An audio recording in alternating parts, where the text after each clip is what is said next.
Hi, my name is Tracy. I am a holistic nurse and psychotherapist, and I help people with their narcissistic abuse in relationships and its impact on chronic health issues or your body. It's so important to understand that when we go through narcissistic abuse long term, we don't notice it, because what happens over time is this person who's a narcissist, say husband is a narcissist, they get upset easily and they have a lot of demands. They're very selfish and they have a lot of needs. This is a lot of men. And what happens is that the narcissistic husband, they train the wife or the codependent wife to be their emotional caretaker, to make them responsible for their anger. And it's really like dangerous and covert, because the narcissistic husband, they can love you in all these different ways. They can financially support you and they can be nice to you and confuse you. But the really confusing part is when it's subtle over time. You say something, you have a need, you express your emotion and your feelings, and what they do is deny it. They say, no, that's not right, or this is not how you feel, this is not how it went down, and then they make it about themselves again. And when you are just naturally a very empathetic, kind person, you will listen to them. And over time, what happens is that you may put up a fight once or twice or prolonged, but over time, what happens is that you start to believe what they say over what you say, even though, your truth is your truth. But they invalidate you and they deny you, and then they gaslight your reality.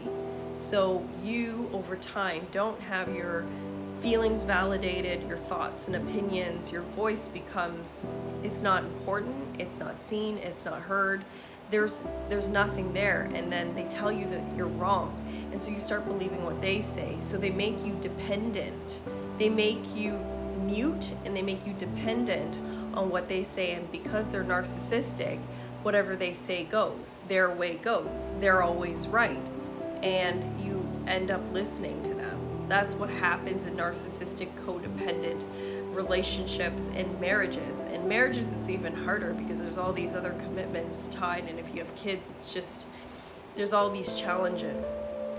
And so, because there's a survival bit, and if you're from the last generation, there's this, this tolerance that, immigrant women or women from the last generation put up with. That was my mom and that was my grandma. Now, I want to explain how this dynamic relates to health issues. So when they get constantly angry at you, you become scared, especially when they have a temper, especially when they have these like volatility issues or anger issues. It's a survival thing. It's a let's keep ourselves safe. Let's just keep our mouths shut, or he's just gonna blow up. Or he's just gonna, he's moody. I can't deal with that. I don't know how to deal with that. And they make it impossible to deal with that. So it's not your fault. And so over time, you walk on eggshells.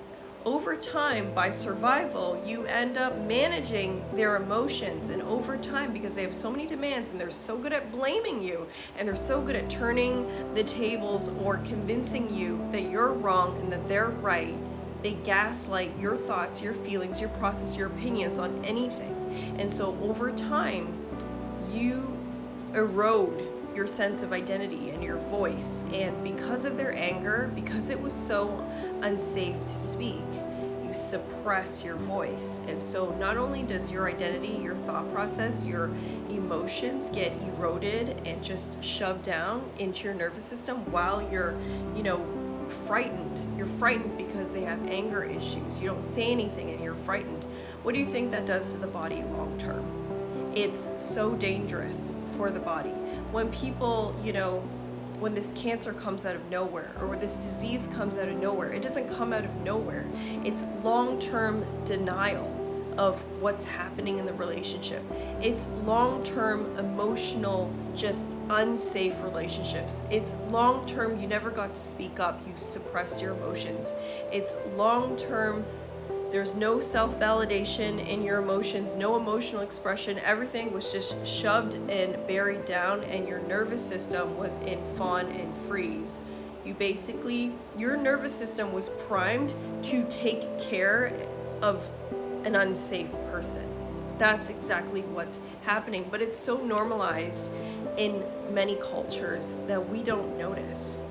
But for sensitive people, for very empathic people, that's what happens often, is that you become this angry person's or this upset person's or this moody person's caretaker, and they make you responsible for their anger, their emotions, and they guilt trip you into taking care of them, and they blame you, they erode you, and they do anything they can to have control over you. But what makes it confusing is that they have some good traits too, or they redeem themselves in some ways. So you get confused and you make excuses. And then over time it's just like, well, and then what happens actually is that because they erode your self-confidence over time, or your sense of self, they make you dependent on them. So it makes it impossible sometimes to leave, especially when it's like a long-term marriage, because you're just sleeping and surviving in it all. But then one day when you start developing health issues, it's because you've been through long-term stress in your relationship or your marriage. It's because you haven't had a voice to speak up. You buried your emotions. Your nervous system was in fawn and freeze. You were in resistance, and you were frightened, and you were suppressed in your relationship. Either with like a parent or a partner.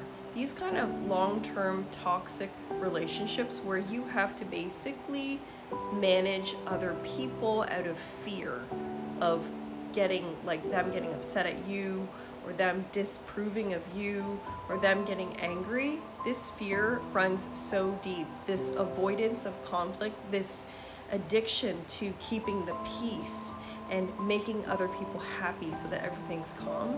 This pattern right here may seem noble.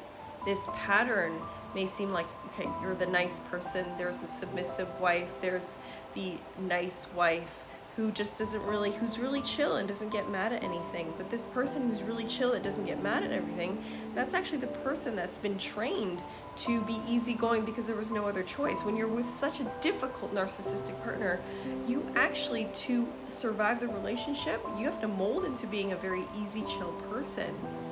But this easy, chill person oftentimes doesn't have a voice, oftentimes doesn't express themselves.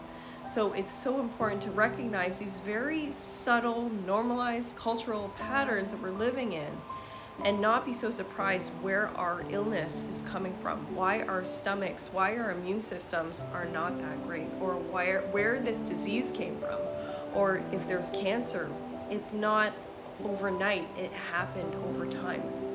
And it's so important to also note that there's so much more literature now in the link between, domestic violence or intimate partner violence and cancer, or just depression and chronic illness. I wrote a paper on depression and chronic illness many years ago, but depression comes from the denial of the self, abandonment of the self, unprocessed emotions, and feeling unsafe in your relationships, or there's some sort of power struggle. Depression, there's just so many factors that affect depression. Yes, some of it is like chemical, but a lot of it is just how were you treated in your relationships? How were you treated in your childhood? This all kind of carries forward and is projected into your current relationship. So if you're struggling with a chronic health issue, or your immune system and your gut isn't that great, you want to assess in your marriage what common cultural or subtle patterns you're living in that you need to begin to break for you and your long-term health and your well-being. Thanks so much for watching, and I'll connect with you in the next video.